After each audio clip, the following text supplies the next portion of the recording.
আজ আমি আপনাদেরকে দেখাবো সফেদার শরবত। সফেদার শরবত বানাতে কি কি উপকরণ লাগছে তা জেনে নেই।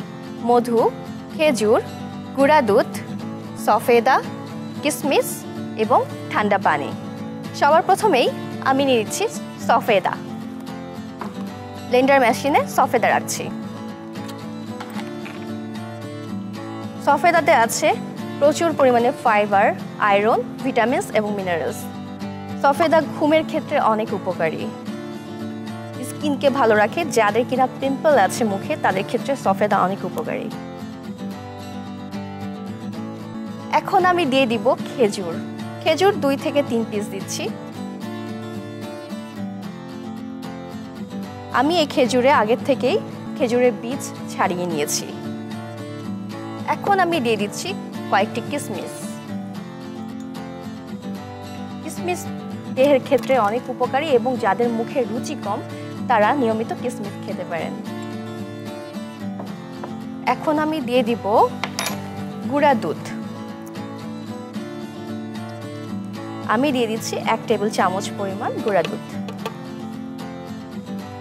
এখন আমি দিব মধু। মধু দিব পরিমিত পরিমাণে। মধুতে আছে জিঙ্ক এবং অ্যান্টিঅক্সিডেন্ট যা রোগ প্রতিরোধ ক্ষমতা বাড়ায়। এখন আমি দিয়ে দিব 1 গ্লাস পরিমাণ পানি। দর্শক, আমার হাতে যে জগটি দেখতে পাচ্ছেন সেটি হলো RFL juice jug. RFL juice jug 100% food grade material দিয়ে তৈরি এবং সম্পূর্ণ বিপিএ ফ্রি। তাই খুব সহজেই গরম পানি, ঠান্ডা পানি অথবা জুস এই জগে পরিবেশন করতে পারবেন বা সংরক্ষণ করতে পারবেন। 1 গ্লাস পরিমাণ পানি দিয়ে দিচ্ছি।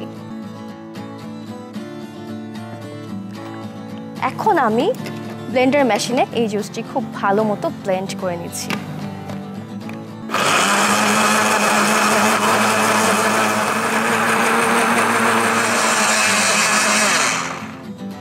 দর্শক, আমার ব্লেন্ড করা হয়ে গেছে। এখন আমি একটি পরিবেশন গ্লাস নিয়ে নিচ্ছি।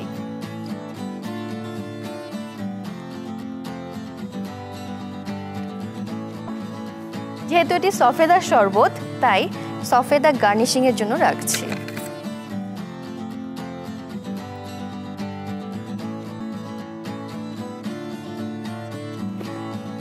সফেদার শরবতটি ঢেলে নিচ্ছি। সফেদা অনেক উপকারী একটি ফল এবং এটি বেহেশতি ফল। অনেকে আছেন যারা সফেদা খেতে পছন্দ করেন না, তারা যদি এভাবে জুস করে খান তাহলে খেতে ইন্টারেস্ট ফিল করবেন।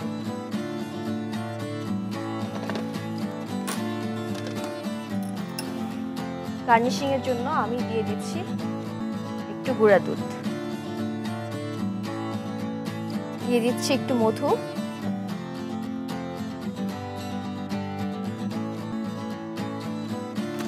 একটি খেজুর কিউব করে দিচ্ছি, দিয়ে দিচ্ছি কিশমিশ। এখন আমি একটি ছোট্ট ছাতা দিয়ে দিচ্ছি।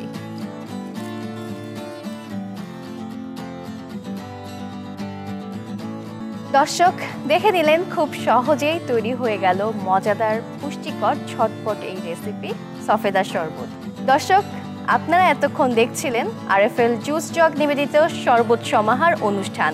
আগামীকাল নতুন কোনো রেসিপি নিয়ে একই সময়ে আপনাদের সামনে আবারও হাজির হব। ততক্ষণ পর্যন্ত সবাই ভালো থাকুন, সুস্থ থাকুন এবং দীপ্ত টিভির সাথে থাকুন। আল্লাহ হাফেজ।